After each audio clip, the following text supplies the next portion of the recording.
So far, we have placed headings, paragraphs and images on our blog post webpage. Another very important thing in web pages are links. So let's go back to the little web page that we were playing with.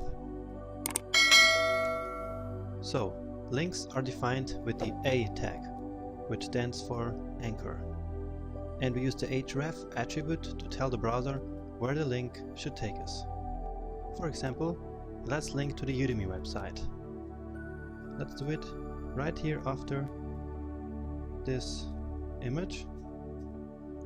And as I said, we use the A tag with the href attribute. So the link to the Udemy website is an external link, because that website doesn't make part of our project. So in that case, we have to indicate the complete path to the website we want to link to, which means that it has to start with http:// For Udemy that would be http://udemy.com. Alright, and now I close it, and here goes the text that will appear on the web page. So, link to Udemy. So let's see if this works.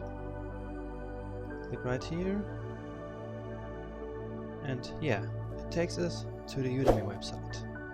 Alright.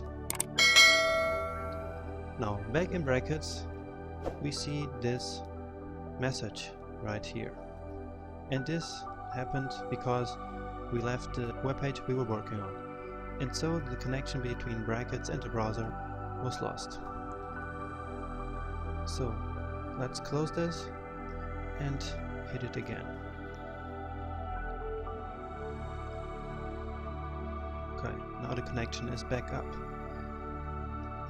A solution for this would be to open the link in a new tab, right? Sometimes that's actually a good thing to do. So I'll show you how to do that. It's quite easy. We just need to define the target attribute. So target, and then from these 4 options, we choose the blank options. And now let's test it again.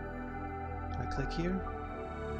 Okay, and so the Udemy site opens in a new tab without leaving our original blog post. So if we close this, we are just back to our web page. We can also link to any document inside our current project. For example, other web pages, which is very important, or even images or other documents. And those will be internal links. So let's just add a link to the HTML image we used before. And I will do it right after this link. So again, the A and ref, and I will choose this logo here. And again, we want it in a new tab.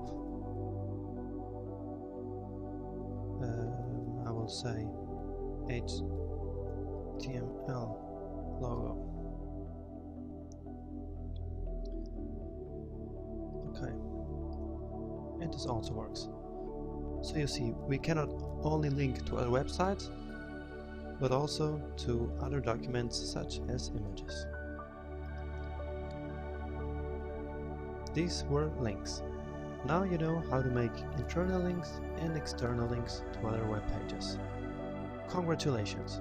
You made it to the end of the introductory HTML section. That's awesome!